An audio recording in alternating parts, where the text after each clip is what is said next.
जी, अस्सलाम वालेकुम स्टूडेंट्स, कैसे हैं आप सब? मैं उम्मीद करता हूँ कि आप सब खैरियत से होंगे। आज के लेक्चर में हम बात करने वाले हैं एक्सरसाइज 2.9 के क्वेश्चन नंबर 2 के रिलेटेड। क्वेश्चन नंबर 2 स्टार्ट करने से पहले हम क्वेश्चन नंबर 2 की थ्योरी को डिस्कस करेंगे, जो कि आपके एक्सरसाइज 2.9 में डिस्कस की गई है। मेन पॉइंट्स हैं वो मैंने पीडीएफ में नोट डाउन करके आपको मैं वहाँ से एक्सप्लेन करूँगा, ठीक है, मेन चीज़ें। मगर उससे पहले हम क्वेश्चन नंबर 1 है जो है एक्सरसाइज 2.9 का, उसके रिलेटेड 2 एग्जांपल्स हैं आपके एक्सरसाइज में, ठीक है। एक्सरसाइज की 2 एग्जांपल्स हैं जो कि आपके क्वेश्चन नंबर 1 के रिलेटेड है, वो हम पहले डिस्कस करेंगे। ये आपके सामने है जी, पेज 107 है, पंजाब टेक्स्ट बुक है, कैलकुलस एंड एनालिटिकल ज्योमेट्री आपकी टेक्स्ट बुक है। उसके पेज 107 पे एग्जांपल नंबर 1 है, जिसपे आपने डिटरमाइन करना है कि किस इंटरवल पे फंक्शन आपका इंक्रीज कर रहा है और किस पे डिक्रीज कर रहा है, और एक ऐसा पॉइंट फाइंड करना है जिसपे फंक्शन ना इंक्रीज करेगा ना डिक्रीज करेगा। हम इससे थोड़ा इजी मेथड फॉलो करेंगे, क्योंकि ये टेबल बनाकर ये ग्राफ के थ्रू एक्सप्लेन किया, तो हम वही मेथड यूज करेंगे जो कि हमने क्वेश्चंस में यूज किए। तो अगर किसी स्टूडेंट को आइडिया नहीं है कि ये एग्जाम्पल कैसे सोल्व होने वाली है, अगर उनको एग्जाम्पल समझ नहीं आती, अगर वो समझ भी लेते हैं ये, तो उनको नहीं समझ आती, तो मैं बेहतर यही समझूंगा उनके लिए कि वो पहले पिछले लेक्चर्स देख लें, क्वेश्चन नंबर 1 को ना देखें, चाहे क्वेश्चन नंबर 1 के रिलेटेड जो थियरी है, ठीक है, वो देख लें कि आपको पता लग जाए कि यार फंक्शन आपका कब इंक्रीज होता है और कब डिक्रीज होता है, ठीक है। वैसे भी आई होप कि आपको इस लेक्चर से ही समझ लग जाएगी, क्वेश्चन नंबर 1 आपका इसी एग्जाम्पल से कवर हो जाएगा, ठीक है। तो हम ये स्टार्ट करते हैं एग्जांपल नंबर 1 से। इसमें हमें गिवन दिया है, फंक्शन दिया है x square plus 2x minus 3। हमने सबसे पहले इसको डिफरेंशिएट करना होता है। जब आप फंक्शन चेक कर रहे हैं इंक्रीजिंग या डिक्रीजिंग, उसके लिए आपने फर्स्ट डेरिवेटिव को यूज करना होता है फंक्शन के, तो इस वजह से हमें फर्स्ट डेरिवेटिव चाहिए, तो फर्स्ट डेरिवेटिव आया इसका 2x प्लस 2। अब इस फर्स्ट डेरिवेटिव को 0 को इक्वल पुट करना है। तो मैंने आपको बताया था क्वेश्चन नंबर 1 जब मैं करवा रहा था लास्ट सेक्शन में, तो मैंने वहाँ पे आपको बताया था कि फर्स्ट डेरिवेटिव आपने इस वजह से 0 के इक्वल रखना होता है ताकि आप ब्रेकिंग पॉइंट को फाइंड आउट कर लें कि किस पॉइंट पे आपका इंटरवल ब्रेक करेगा। अब यहाँ पे इंटरवल नहीं दिया, आप यहाँ से कंफ्यूज हो सकते हैं कि भाई एक्सरसाइज में तो इंटरवल बताया है, अब यहाँ पे इंटरवल नहीं ना, इसका मतलब है यहाँ पे open interval minus infinity to infinity, कोई भी वैल्यू माइनस इन्फिनिटी से नेगेटिव डोमेन से लेकर पॉजिटिव डोमेन, नेगेटिव इन्फिनिटी से लेकर पॉजिटिव इन्फिनिटी तक कोई भी वैल्यू हो सकती है। हमने सिर्फ उस डोमेन का ब्रेकिंग पॉइंट फाइंड करना है, ठीक है। माइनस इन्फिनिटी से इन्फिनिटी तक कौन सा ब्रेकिंग पॉइंट है या कितने ब्रेकिंग पॉइंट है वो फाइंड करने हैं। उसके लिए हमने फर्स्ट डेरिवेटिव को इक्वल रखा 0 के, तो फर्स्ट डेरिवेटिव को इक्वल रखे 0 के, हमारे पास x का आंसर है -1, तो इसका मतलब है हमारा ब्रेकिंग पॉइंट सिर्फ एक आता है, वो आता है जी -1। So there are two intervals from minus infinity to infinity. Minus infinity to infinity इस वजह से लिखा जा रहा है क्योंकि हमें इंटरवल नहीं गिवन दिया गया, तो हम नेगेटिव साइड पे वैल्यू भी इन्फिनिटी तक लेंगे, कंसिडर करेंगे, पॉजिटिव साइड पे भी वैल्यू इन्फिनिटी तक कंसिडर करेंगे, पॉजिटिव इन्फिनिटी तक। तो ब्रेकिंग पॉइंट सिर्फ एक बना, -1 लगा दिया मैंने माइनस इन्फिनिटी से इन्फिनिटी तक, तो आपके सामने ये 2 इंटरवल बन गए। ये फर्स्ट इंटरवल बन गया, first interval is minus infinity to -1 and second interval is -1 to plus infinity. तो यहाँ पे 2 इंटरवल्स हैं। हम सबसे पहले इंटरवल के लिए देख लेते हैं, माइनस इन्फिनिटी से -1 तक। पहले इंटरवल के लिए हमने देखा माइनस इन्फिनिटी से -1 तक आपके पास जो वैल्यूज आएंगी वो सारी आएंगी जी। ये देखें जी, जब आप राइट साइड को जा रहे हैं तो बड़ी वैल्यूज चूज करनी है, लाइक हम -1 के करीब करीब वाली वैल्यूज चूज कर लेंगे। ये नहीं कि आप -100 ले लें तो आपका जवाब काफी ज्यादा बड़ा आएगा, ठीक है। तो हम चूज कर लेते हैं जी भाई, -4 चूज कर लो, -3 चूज कर लो। मिसाल है यहाँ पे आया जी -4, ठीक है। अब इससे नेक्स्ट जाएंगे आप राइट साइड पे, तो इससे बड़ी वैल्यू आएगी -3, फिर उसके बाद -2 आएगा आपके पास, इस तरह फिर -1 तक हम जाएंगे। हमने चूज किया जी -3, उसको फर्स्ट डेरिवेटिव में आपने पुट करना है। ये फंक्शन इंक्रीजिंग या डिक्रीजिंग चेक करने के लिए है। तो अगर किसी स्टूडेंट को इस चीज का नहीं पता लग रहा या आइडिया नहीं है ये कैसे चेक करते हैं, तो वो मेरा लेक्चर देख ले, लेक्चर 71, जिसमें मैंने डिस्कस किया है क्वेश्चन नंबर 1 के रिलेटेड थ्योरी के, कैसे हम फंक्शन इंक्रीजिंग या डिक्रीजिंग चेक करते हैं, वो देख लेते। लेक्चर 10 मिनट का लेक्चर है वो। इसमें भाई क्या किया कि हमने माइनस इन्फिनिटी से -1 तक कोई भी आर्बिट्रेरी पॉइंट ले लिया, एक्स की वैल्यू चूज कर ली -3, उसको फर्स्ट डेरिवेटिव में पुट किया, देखा जी नेगेटिव जवाब आता है, स्मॉलर देन 0 आता है। फिर एक वैल्यू और चूज कर ली है, वो -2 चूज कर ली है, उसको भी फर्स्ट डेरिवेटिव में पुट किया, तो हमारे पास आंसर आता है -2। ये भी स्मॉलर देन 0 आता है क्योंकि ये नेगेटिव है, तो इसका मतलब हमारा फंक्शन क्या है जी, डिक्रीज हो रहा है, ठीक है। अगर आपके पास फर्स्ट डेरिवेटिव का आंसर किसी भी पॉइंट पे या किसी भी इंटरवल के पॉइंट पे स्मॉलर देन जीरो आए, जीरो से स्मॉलर देन आई है, नेगेटिव आए, तो इसका मतलब आपका फंक्शन डिक्रीज कर रहा होगा। तो हमने लिखा F is decreasing for the interval minus infinity to -1। अब सेकंड इंटरवल है जी -1 से लेकर इन्फिनिटी तक। For second interval -1 to infinity हम वैल्यूज चूज करेंगे। ये देखें जी, -1 से आप इन्फिनिटी की तरफ जा रहे हैं तो पहले आएगी जीरो वैल्यू आ गई, एक मिसाल है, ठीक है। फिर उससे नेक्स्ट आ गई जी आपके पास 1 वैल्यू आ गई, फिर उसके बाद 2 आ गई, ठीक है, फिर उसके बाद 3 आ गई, ये इन्फिनिटी तक चलती रहेगी वैल्यू। तो आपने कोई एक दो चूज करनी है बीच में, आप एक भी यूज कर सकते हैं, मैंने दो यूज की हैं। तो मैंने x की वैल्यू चूज की थी 0, -1 से लेकर प्लस इन्फिनिटी तक एक वैल्यू चूज की 0, उसको फर्स्ट डेरिवेटिव में पुट किया तो मेरे पास आंसर आता है पॉजिटिव, यानी कि ग्रेटर देन 0। फिर अब एक और वैल्यू चूज की, वो मैंने कर ली 2, माइनस इन्फिनिटी से सॉरी -1 से इन्फिनिटी की तरफ जाते हुए एक और वैल्यू चूज कर ली 2, वो भी फर्स्ट डेरिवेटिव में पुट की, उस पर भी मुझे वैल्यू जो मिलती है वो पॉजिटिव मिलती है, यानी कि आंसर फर्स्ट डेरिवेटिव का ग्रेटर देन 0 मिलता है। तो इसका मतलब है इस इंटरवल के लिए फंक्शन क्या कर रहा है, मेरा इंक्रीज कर रहा है। तो ये मेरे पास जी ये चीज होगी एग्जांपल नंबर 1 की। मैंने ये आपको बता दी कि किस इंटरवल के लिए वैल्यू फंक्शन इंक्रीज कर रहा है और किसके लिए डिक्रीज कर रहा है। ये पहले दो पार्ट्स हो गए। अब तीसरा पार्ट रहता है कि भाई वो पॉइंट आपने फाइंड करना है जिसपे आपकी फंक्शन की वैल्यू ना इंक्रीज कर रही होगी ना डिक्रीज कर रही होगी। तो इसके लिए आप क्या करेंगे, मैंने लिखा जी, हमें पता है कि फंक्शन ना ही डिक्रीज करता है ना ही इंक्रीज करता है। उस वक्त कब कब करता है ये चीज, उस वक्त करता है फंक्शन ना डिक्रीज ना इंक्रीज, मतलब कुछ भी नहीं होता जब आपके पास फर्स्ट डेरिवेटिव का आंसर 0 के इक्वल है। इसका मतलब मैंने अब वो पॉइंट फाइंड करना है ना जिसपे फंक्शन की वैल्यू ना इंक्रीज करे ना डिक्रीज करे, तो उसके लिए मैंने कंसिडर कर लिया फर्स्ट डेरिवेटिव को 0 के इक्वल कंसिडर कर लिया, ठीक है। अब x की वैल्यू निकली -1, पॉइंट बनता है हमेशा दो कोऑर्डिनेट्स से मिलकर।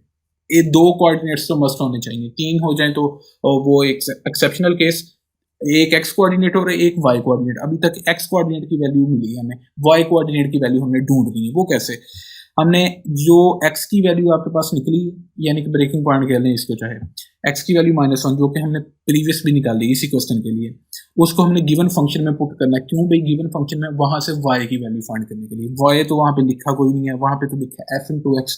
तो आपको फर्स्ट चैप्टर का एक हिंट याद होना चाहिए, general form of function y equal to f into X. इसका मतलब है अगर कोई वैल्यू f इंटू एक्स की इक्वल है तो वो y के भी इक्वल है। तो इस हिंट को यूज करते हुए मैंने f इंटू एक्स की वैल्यू को y के इक्वल लेट कर लिया। अब यहाँ पे ये जो x निकला है first derivative equal to 0 put करके x की वैल्यू जो निकली है वो इसमें पुट की, तो y की वैल्यू मिल गई -4। तो मैंने x की वैल्यू और y की वैल्यू इकट्ठी की, -1 -4 पॉइंट बन जाता है। तो इस पॉइंट के लिए आपका फंक्शन ना इंक्रीज कर रहा होगा ना डिक्रीज कर रहा होगा। इस तरह ये हमारे पास की एग्जांपल नंबर 1 कवर हो चुकी है। इसके बाद जी हमारी एग्जांपल है 2 जो कि पेज 108 पे है। मैं मिस्टेक थोड़ी कर गया, आप करेक्शन कर लीजिएगा, यहाँ पे 108 है हमारे पास। यहाँ पे गिवन फंक्शन है x³ - 6x² + 9x, ठीक है। तो यहाँ पे ये देखें जी, डिटरमाइन द इंटरवल, इसके लिए भी वही चीज बतानी है। इसके लिए सिर्फ ये बताना है कि किस इंटरवल के लिए फंक्शन की वैल्यू इंक्रीज कर रही है और किसके लिए डिक्रीज कर रही है। हमने सबसे पहले इसको डिफरेंशिएट करना है, एक्स वेरिएबल के हिसाब से डिफरेंशिएट किया, x³ का डेरिवेटिव लिया बाय यूजिंग पावर रूल, ठीक है, 3x²। अब मैं पावर रूल को एक्सप्लेन नहीं करूंगा क्योंकि जो रेगुलर स्टूडेंट्स हैं उनको तो आइडिया होगा कि मैं हर लेक्चर में एक्सप्लेन कर चुका हूं, जहां पे भी पावर रूल होता था मैं उसको एक्सप्लेन कर चुका हूं, ठीक है। तो ये हम 2.7 तक 2.8 तक यही चीज़ करते हैं, पावर रूल क्वेश्चन रूल लगाते हैं। तो मैंने डायरेक्ट यहाँ पे लिखा है भाई, मैं इस चीज़ को अब एलेबोरेट नहीं करूंगा क्योंकि ये टॉपिक से हट जाएगी चीज। फिर x³ का डेरिवेटिव लिया 3x² आ चुका, -6 इज द कोफिशिएंट, ये वैसे ही x² का derivative with respect to x लिया तो 2x आ चुका, प्लस 9x का डेरिवेटिव लिया, 9 है कोफिशिएंट, 9 वैसे ही रहा, x का x के साथ डेरिवेटिव लिया तो वो 1 आता है, 9 × 1 विल बी इक्वल टू 9। तो मैंने डायरेक्ट लिखा यहाँ पे 9। तो आपके पास डेरिवेटिव ये बनता है। अब फर्स्ट डेरिवेटिव को आपने 0 को इक्वल लेट करना है। ये बेसिकली यहाँ पे गौर कीजिएगा, ये क्वाड्रेटिक इक्वेशन बन रही है, ये 3x² - 12x + 9 is equal to 0। अब यहाँ पे पहले मैंने 3 कॉमन निकाल लिया, हर टर्म में से 3 कॉमन निकल रहा था, कॉमन निकाल लिया। ये जो 3 इधर मल्टीप्लाई हो रहा है राइट साइड पे जाएगा, ये डिवाइड हो जाएगा 0 के साथ, ये खत्म हो गया। बच जाएगा मेरे पास x² - 4x + 3। अब इसकी फैक्टराइजेशन की तो मेरे पास ये दो फैक्टर सामने आते हैं, ठीक है। अब इन दोनों फैक्टर्स को 0 के इक्वल रख लूंगा, x = 1 एंड x = 3 आपके पास वैल्यू आती है। ये भी ओपन इंटरवल था क्योंकि हमें यहाँ पे बताया नहीं गया कि भाई x की वैल्यू जो चूज करनी है आपने, ठीक है, वो इस इंटरवल में से चूज करनी है, जैसे कि आपको क्वेश्चन क्वेश्चन में बताया जाता था, यहाँ पे नहीं बताया गया, तो आप यहाँ पे ओपन इंटरवल लेंगे -इन्फिनिटी से लेकर +इन्फिनिटी तक। तो यहाँ पे दो ब्रेकिंग पॉइंट्स आए हैं, एक x इक्वल टू 1 है, एक x इक्वल टू 3 है। तो x की वैल्यू लिख ली -इन्फिनिटी से इन्फिनिटी तक, वहां पे ब्रेकिंग पॉइंट्स को लोकेट कर दिया। एक फर्स्ट ब्रेकिंग पॉइंट है 1 और सेकंड ब्रेकिंग पॉइंट है 3। तो जब मैंने इसको लोकेट किया तो आपके सामने 3 यहाँ पे इंटरवल्स बन चुके हैं। So there are 3 intervals from -infinity to infinity. First interval is -infinity to 1 and second interval is 1 to 3 and third interval is 3 to infinity, ठीक है, +इन्फिनिटी। अब फर्स्ट इंटरवल के लिए मैं चेकिंग करता हूँ -इन्फिनिटी से लेकर 1 तक, कोई भी वैल्यू एक चूज कर लेता हूँ। -इन्फिनिटी से 1 की तरफ जाते हुए वैल्यू आएगी आपकी -4 आ जाएगी, फिर उससे नेक्स्ट -3, -2, -1 तक, ठीक है। -4 मैंने चूज कर लिया, -3 चाहे चूज कर लिया, ठीक है। उसको मैंने फर्स्ट डेरिवेटिव में पुट किया, जो आपके पास फर्स्ट डेरिवेटिव भी आया था। अच्छा, यहाँ पे मैं मिस्टेक कर गया भाई, यहाँ पे ना ये करेक्शन कर लीजिएगा, ये मैं गिवन फंक्शन समझ गया इसको, यहाँ पे ये 9 ही आना है क्योंकि फर्स्ट डेरिवेटिव हमने लिया, तो ये -4 यहाँ पे पुट नहीं होना। तो यहाँ पे सिंपली क्या आएगा जी, 9 आएगा आपके पास, प्लस का 9, ठीक है। मैंने पहले सही किया था फिर गलत कर गया, तो ये प्लस का 9 है, ठीक है जी। आपने फर्स्ट डेरिवेटिव में सिंपली फर्स्ट डेरिवेटिव जो आपके पास आया ये आपके सामने 3x फिर -12x + 9, उसमें आपने x की जगह -4 को पुट किया, तो आपके पास वैल्यू बनती है 105। तो ये 60 निकला है ना, तो क्योंकि मैं थोड़ी मिस्टेक कर गया था, तो आपके पास आंसर आएगा 105। ये ग्रेटर देन 0 है भाई, आपको पता लग गया भाई इस इंटरवल के लिए फंक्शन आपका क्या कर रहा है, इंक्रीज कर रहा है, क्योंकि आपके पास फर्स्ट डेरिवेटिव का आंसर क्या है, पॉजिटिव, यानी ग्रेटर देन 0 है। तो फंक्शन क्या कर रहा है इस इंटरवल के लिए, इंक्रीज कर रहा है। तो फिर सेकंड इंटरवल लिखा जी 1 to 3। अब सेकंड इंटरवल है 1 से लेकर 3 तक, इसकी रेंज में कोई वैल्यू पुट की, यानी कि 1 से 3 तक एक वैल्यू आती है 2, ठीक है। तो आप 2.5 भी ले सकते हैं, मगर मैंने 2 ली है, ठीक है। इंटीजर वाली इंटीजर वैल्यू ली है। तो मैंने 2 को पुट किया फर्स्ट डेरिवेटिव में पुट करके नेगेटिव आंसर है, तो इसका मतलब है कि फंक्शन यहाँ पे क्या कर रहा है, इस इंटरवल के लिए डिक्रीज कर रहा है। या आप इसको इस तरह लिख सकते हैं जैसे कि बुक वाले ने लिखा कि भाई आपका फंक्शन डिक्रीज कर रहा होगा अगर आप x की वैल्यू 1 से बड़ी चूज करते हैं और 3 से छोटी, यानी कि 1 और 3 के बिटवीन वैल्यू चूज करते हैं, x से बड़ी और 3 से छोटी। ये इसको इस तरह आप इकट्ठा करके लिख सकते हैं, ठीक है। x से बड़ी और 1 से x की वैल्यू 1 से बड़ी और 3 से छोटी वैल्यू अगर चूज करते हैं तो आपका फंक्शन डिक्रीज कर रहा होगा। या इंटरवल की फॉर्म में लिखना तो 1, 3 आप लिखते हैं, ठीक है। उसके बाद है जी interval, last interval 3 to infinity, 3 से लेकर इन्फिनिटी तक लास्ट इंटरवल। अब 3 से ऑनवर्ड इन्फिनिटी तक जाते हुए वैल्यू आएगी 4 आएगी, 5, 6, 7 कोई भी आ जाएगी। हम इसको फर्स्ट डेरिवेटिव में पुट करेंगे तो हमें आंसर मिलेगा +9, ठीक है, +9। ये ग्रेटर देन 0 मिला, तो इसका मतलब है हमारा फंक्शन जो है वो इंक्रीज कर रहा है इस इंटरवल के लिए। 3 to इन्फिनिटी जो इंटरवल है 3 इन्फिनिटी, इसके लिए हमारा फंक्शन क्या कर रहा है, इंक्रीज कर रहा है। इसका मतलब ये हुआ कि आपका फंक्शन जो है वो इंक्रीज कर रहा है 2 इंटरवल्स के लिए, -1 से लेकर 1 तक, और ये जो दूसरा है 3 से इन्फिनिटी तक, इसके लिए फंक्शन इंक्रीज कर रहा है। और जब आपके x की वैल्यू 1 से बड़ी और 3 से छोटी होगी, इस रेंज में होगी, उसके लिए आपका फंक्शन क्या करेगा, डिक्रीज करेगा। ये हमारे पास की 2 एग्जांपल्स हो चुकी हैं, ये जो हमने आज डिस्कस कर ली है अभी तक, ठीक है। अब ये थी आपके एक्सरसाइज 2.9 के फर्स्ट क्वेश्चन के रिलेटेड एग्जांपल्स। अब हम थ्योरी डिस्कस करने लगे हैं जो कि बहुत ज्यादा इंपॉर्टेंट है, जो कि क्वेश्चन नंबर 2, 3, 4, 5, ठीक है, जितने ऑनवर्ड्स क्वेश्चन है एक्सरसाइज 2.9 के उसमें ये यूज होने वाली है, ठीक है। टॉपिक है आपका 2.20 रिलेटिव एक्सट्रीमा, ठीक है। 108 पेज है आपका। कहता है जी आप ना एक इंटरवल चूज कर लें, c is a constant number, एक c कांस्टेंट नंबर है, c - डेल्टा x और c + डेल्टा x, ठीक है। ये इंटरवल चूज किया, इसका मतलब है सबसेट, ये इस साइन का मतलब है, ये जो सिंबल लिखी है इसका मतलब subset of domain of function, df लिखा डोमेन ऑफ फंक्शन, मतलब फंक्शन की डोमेन में से आपने एक इंटरवल चूज किया है। इंटरवल वो चूज किया, अगर एक मिसाल है, अगर आप कांस्टेंट c की वैल्यू 5 लें तो आप क्या इंटरवल में लेंगे जी, 5 से थोड़ी सी जरा सी वैल्यू पीछे, यानी कि 4.9 ले लें, ठीक है। और 5 से थोड़ी सी वैल्यू, सम पॉइंट्स बिगर वैल्यू, ठीक है, यानी कि 5.1 ले लें। c - डेल्टा x और c + डेल्टा x आप ऐसे चूज कर सकते हैं, लाइक आपने c लिया ना 5, तो c - डेल्टा x आपका ले लें कि 5 से थोड़ा सा कम 4.9 ले लें। सी प्लस डेल्टा एक्स थोड़ा सा ज़्यादा 5.1 ले लें, ठीक है, एग्जैक्ट 5 नहीं लिया गया। Where delta X is small positive, very small positive, ठीक है, ये एक डेल्टा एक्स ये जो चेंज है वो वेरी स्मॉल पॉजिटिव है, यानी कि 0.1 इंटरवल का चेंज होगा, ठीक है, या 0.2 का होगा, वेरी स्मॉल चेंज है। तो मैं आपको ये बता चुका हूँ। आपने एक ना इंटरवल चूज कर लिया, ये आपने इंटरवल याद रखना, ठीक है, क्योंकि ये रिलेटिव मैक्सिमा और रिलेटिव मिनिमा के लिए यूज होगा। रिलेटिव एक्सट्रीमा इन दोनों को मिलाकर बनेगा। तो रिलेटिव एक्सट्रीमा को अंडरस्टैंड करने से पहले आपको आइडिया होना चाहिए रिलेटिव मैक्सिमा क्या होता है और रिलेटिव मिनिमा क्या होता है।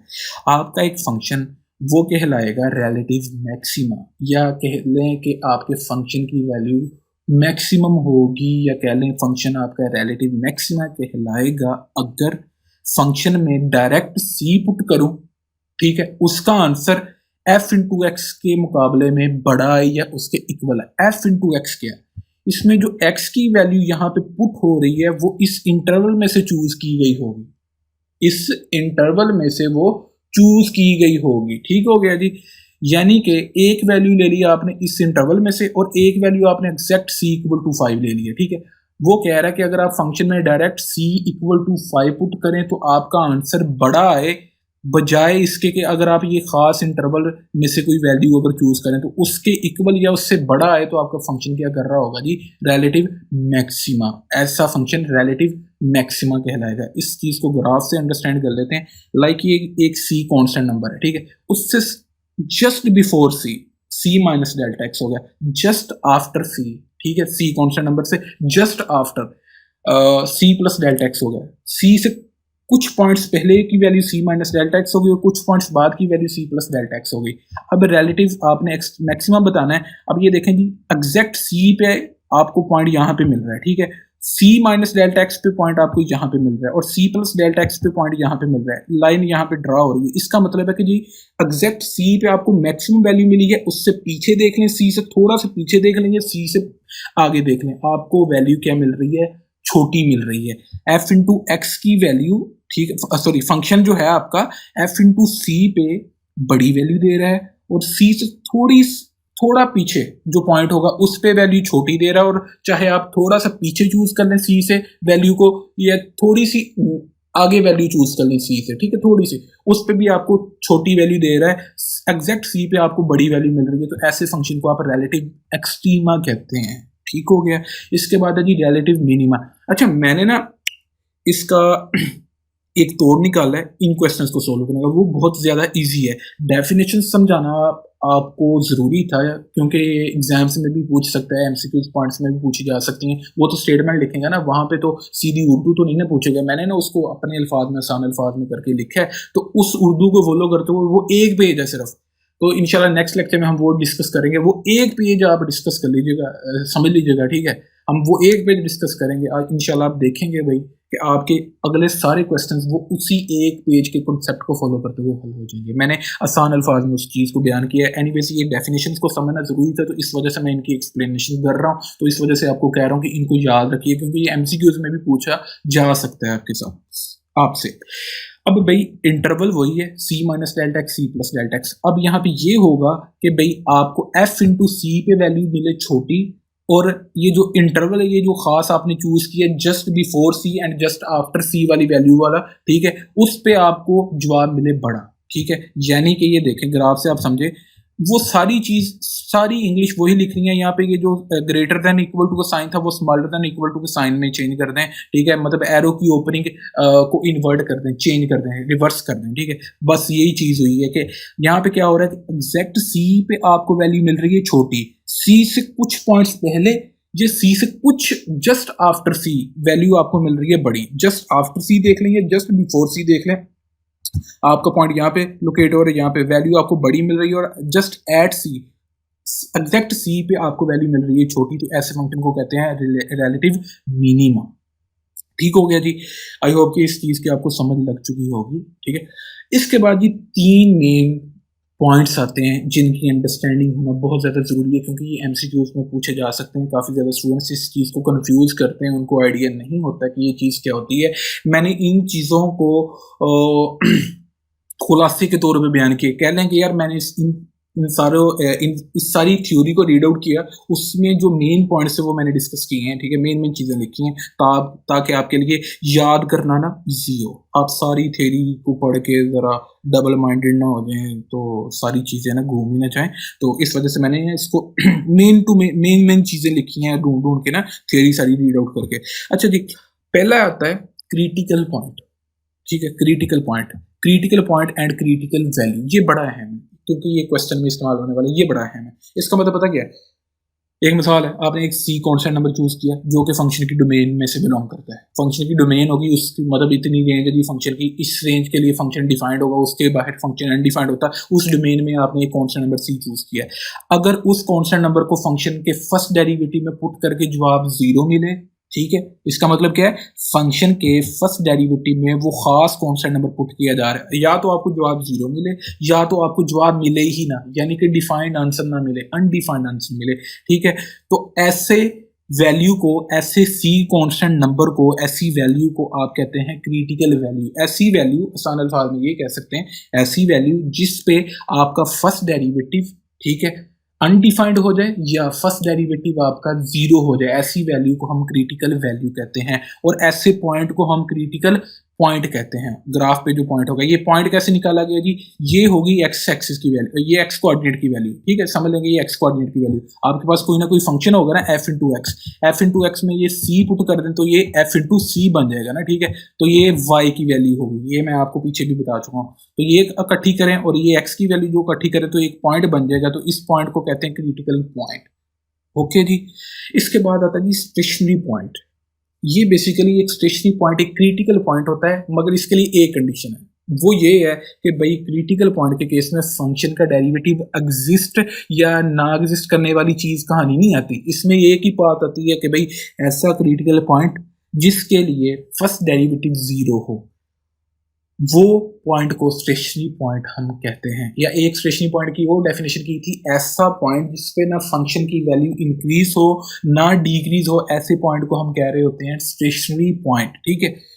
तो क्रिटिकल पॉइंट का आपने पढ़ लिया, ऐसा पॉइंट जिसपे आपका फर्स्ट डेरिवेटिव 0 हो जाए या फर्स्ट डेरिवेटिव एग्जिस्ट ही ना करे, अनडिफाइंड हो जाए, तो ऐसे पॉइंट को आप क्रिटिकल पॉइंट और ऐसी वैल्यू को क्रिटिकल वैल्यू कहते हैं। स्टेशनरी पॉइंट इसी में से निकले, क्रिटिकल पॉइंट में से, मतलब एक खास किस्म हो गई, इसके लिए फंक्शन का फर्स्ट डेरिवेटिव डिफाइंड होगा, एग्जिस्ट होगा या नहीं होगा, ये कहानी नहीं आएगी। इसके लिए सिर्फ इतना आएगा, अगर आपका फर्स्ट डेरिवेटिव 0 आता है, आप उसको क्रिटिकल पॉइंट तो कह सकते हैं, मगर उसको साथ स्टेशनरी पॉइंट भी कह सकते हैं। तो ये मैंने इसको समराइज करके लिखा है कि भाई हर स्टेशनरी पॉइंट को आप क्रिटिकल पॉइंट कह सकते हैं। कैसे? स्टेशनरी पॉइंट के लिए यही कंडीशन है कि आपका फर्स्ट डेरिवेटिव इक्वल टू 0 होना चाहिए, तो ये क्रिटिकल पॉइंट के लिए भी है, ठीक है। तो ये हो गया कि हर स्टेशनरी पॉइंट क्रिटिकल पॉइंट है, मगर हर क्रिटिकल पॉइंट स्टेशनरी नहीं होता, क्योंकि क्रिटिकल के लिए 2 कंडीशंस है, ठीक है। एक मिसाल है, एक फंक्शन है जिसका फर्स्ट डेरिवेटिव एग्जिस्ट ना करे। अब 0 वाली कहानी नहीं है कि फर्स्ट डेरिवेटिव 0 के इक्वल है, उसका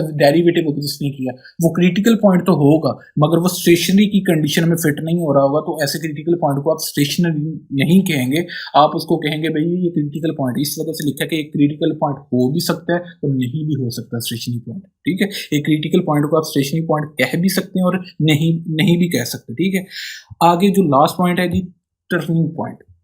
टर्निंग पॉइंट वो है, ये एक स्टेशनरी पॉइंट ही होता है या कह लेंगे एक क्रिटिकल पॉइंट ही है, ठीक है, जिसपे if it is at maximum point और मिनिमम पॉइंट। इसका मतलब क्या है कि भाई आपने पॉइंट निकाल लिया क्रिटिकल पॉइंट, अगर तो वो मैक्सिमम पॉइंट है, फंक्शन का मैक्सिमम पॉइंट है, ठीक है, तो या तो वो मिनिमम पॉइंट है, या तो वो फंक्शन का मैक्सिमम पॉइंट हो, या तो वो मिनिमम पॉइंट हो, वो कहलाता है जी टर्निंग पॉइंट। ये टर्निंग पॉइंट को ऐसे समझ लें, कहते हैं ना कि यार ये टर्निंग पॉइंट था किसी चीज का, आप स्टेटमेंट से समझे ना कि भाई इस पॉइंट के बाद इस पॉइंट के बाद बंदे की लाइफ चेंज हो गई है, कि भाई उसकी लाइफ है, ये टर्निंग पॉइंट था, आप उससे समझ लेना। तो फंक्शन के केस में क्या होगा कि भाई ये खास पॉइंट है ना, लाइक ये पॉइंट है जी 2 और 3, मैंने कह दिया जी ये टर्निंग पॉइंट है। मान लें कि एक टर्निंग पॉइंट है, ग्राफ पे हम शो नहीं करते, मैं आपको सिंपल बता देता हूँ, 2 3 एक टर्निंग पॉइंट आपने चूज कर लिया।